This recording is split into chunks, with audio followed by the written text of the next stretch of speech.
When I was in seminary, I went to hear a lecture by the great biblical scholar Phyllis Tribble. She's on my mind today, maybe Nancy Callender's mind too. Nancy had her when she was a seminary professor. She was retired by the time I was in seminary. She died this week. She was 92.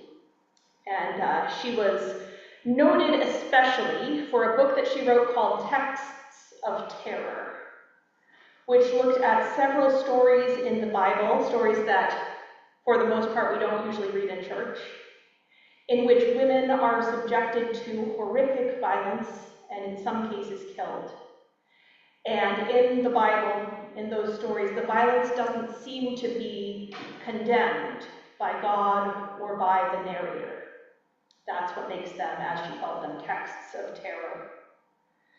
She examined these stories closely, refusing to sanitize or justify them, but simply digging into the details of the texts as they are and bearing witness to the pain, fear, and sorrow that they carry. When I went to hear her speak, she talked not about one of those texts, but about the story that we heard today from Genesis, of Jacob wrestling with a figure. Is it God? Is it an angel? And she talked about that story as central to her understanding of how to do her work as a Christian who is a Bible scholar. She suggested that when the Bible troubles us, the way that we who are Christians should respond is like Jacob, wrestling with it. Jacob wrestles all night long, wrestling with it ceaselessly and crying out, "I will not let you go until you bless me." That idea has stuck with me ever since. The acknowledgement that sometimes parts of the Bible are challenging, painful, even violent, and at the same time that the proper response is not to write it off as a bunch of messed up stories from an old time, but to hold it that much tighter and to keep on wrestling. I will not let you go until you bless me. In the gospel reading that we heard today, we have both a text about someone who will not let go until she gets her blessing, and a text that we have to wrestle with, perhaps, to find the blessing in it. The narrator in the Gospel according to Luke tells us, although we don't know if it's Luke's interpretation or if it was passed down to him as what the disciples had said, or a summary of what Jesus himself said. But the narrator says that Jesus told the disciples a parable about the need to pray always and not lose heart. In the parable, there's a judge who has no fear of God, the text says, or reverence, nor respect for people. An utterly selfish character, defying both parts of that greatest commandment we read every week as God's law of love. Love God and love your neighbor. This judge, the text tells us, does not respect God and does not respect neighbor. He loves neither, and although he seeks his own ease and comfort, that's not really the same thing as loving yourself, right? Love your neighbor as yourself. He doesn't respect his neighbor. And is it loving yourself to always seek what's easiest and most comfortable for you? I think not. He comes up against an antagonist, a widow. We don't know anything about this widow or her case. We don't know if she was in the right or in the wrong. We don't know whether her concern was big or small. We don't know what kind of case she was bringing. Was it about a property matter, trying to protect her livelihood in her vulnerable social position, having lost her husband? Had her husband perhaps died wrongfully or violently, and she was seeking justice against the person who caused his death?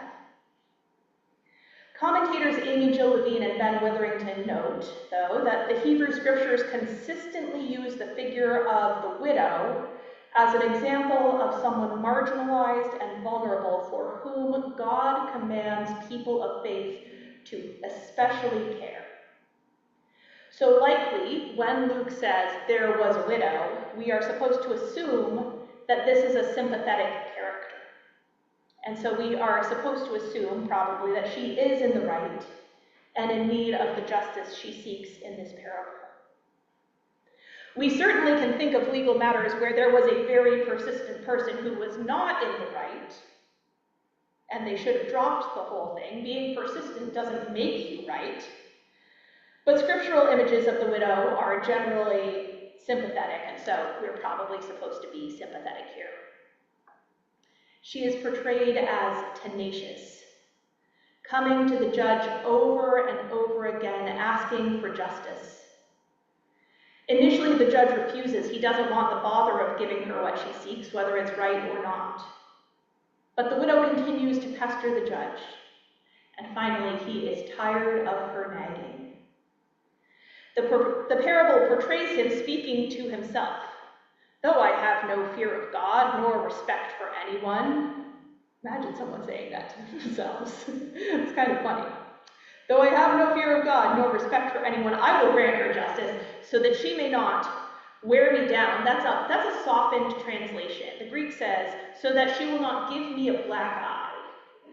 And it's a term that we mostly find in athletic, like boxing, like wrestling descriptions in ancient Greek. So that she will not give me a black eye by continually coming. The judge sees it as if they're in a physical fight, hearing that he's going to get beaten up by her relentless cries for justice. And he still isn't considering what's right or what's fair. And indeed, we, the listeners, don't even know what's right or fair. But the judge, as a figure, is all about doing what's easy.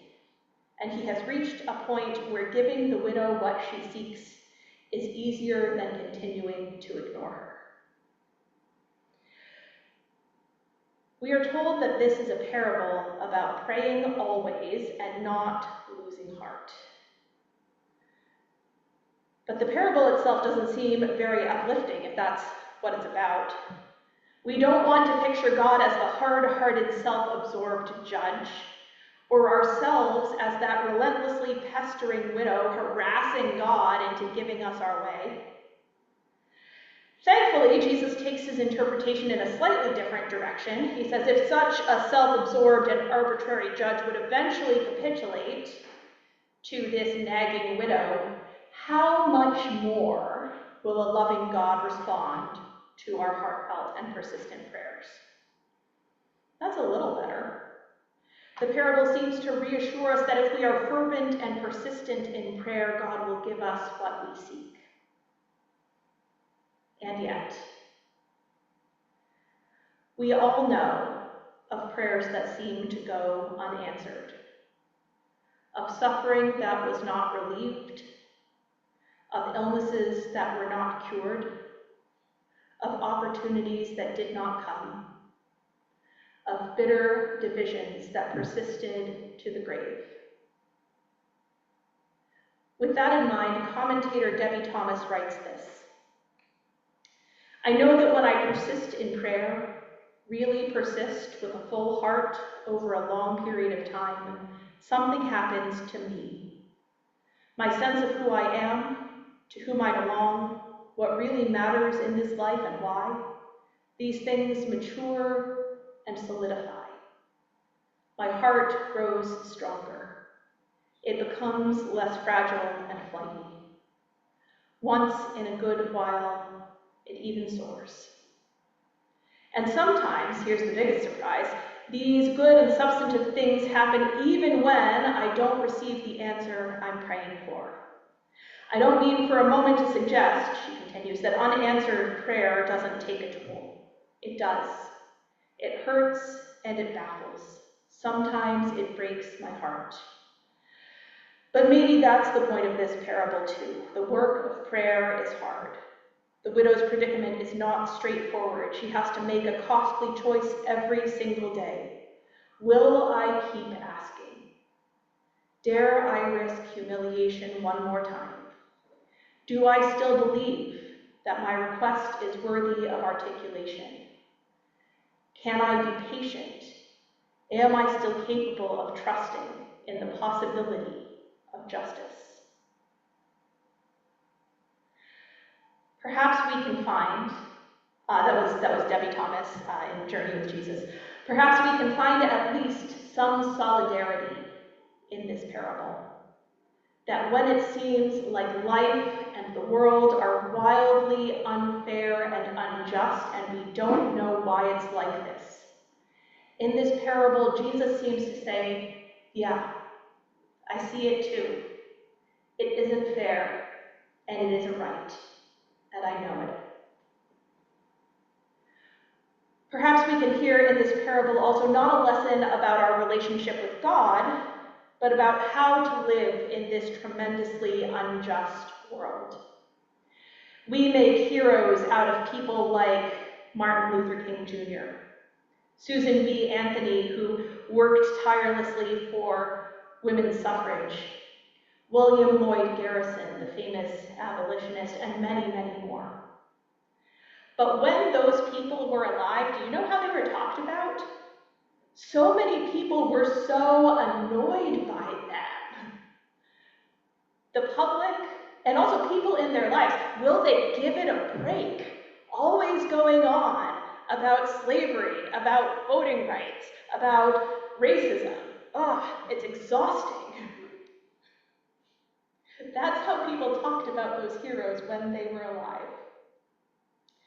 Behind every historic move towards a more just and equitable society have been people, women and men, who were so persistent and relentless that everybody just got sick of them.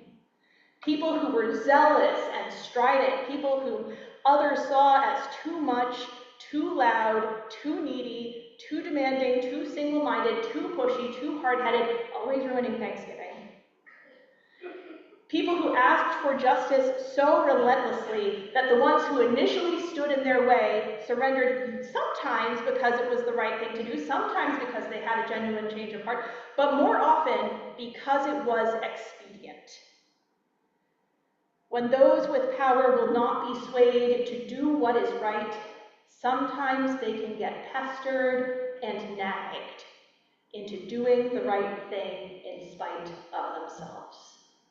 And that has changed the world over and over and over and over again.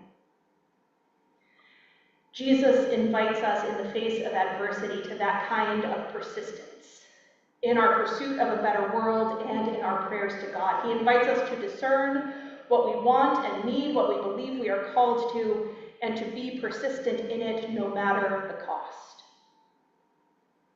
But if you will permit me one more twist here, which you got maybe a little preview of in the children's sermon. What if we are not only supposed to see ourselves as the persistent widow? After all, Jesus told the disciples that everything they did for the poorest, for the least of these, they did for him. We see the face of Christ in those who are suffering and needy, down and out. Widows and orphans, migrants and refugees, the poor and the incarcerated. And each of us, if we're honest with ourselves, has in us something of that stubbornly self-centered judge. Quoting Debbie Thomas again, if the parable this week has anything to offer, it is that prayer alone will wear down my inner judge. It is through persistent prayer that my heart will soften. It is through persistent prayer that every obstacle I place before God, my fear, my shame, my woundedness, my inattentiveness, will be dismantled. In this sense, prayer is first and foremost for me. Prayer is the fist that breaks down the doors of my own stubborn resistance. Prayer is what enables the light of God's compassion to illuminate the darkest and most oppressed corners of human life with hope and compassion. In prayer, may we find the persistence to wrestle until we receive a blessing. In prayer, may our persistence be rewarded, whether in the answer we were hoping for or in an answer we never imagined. Through prayer, may we grow into people who cry out relentlessly for justice, caring nothing for the world's annoyance or the convenience of powerful people. In prayer, may we encounter God's persistence, nagging us with love, pestering us with mercy, unrelentingly pouring love upon us, not satisfied until God's will is done on earth as it is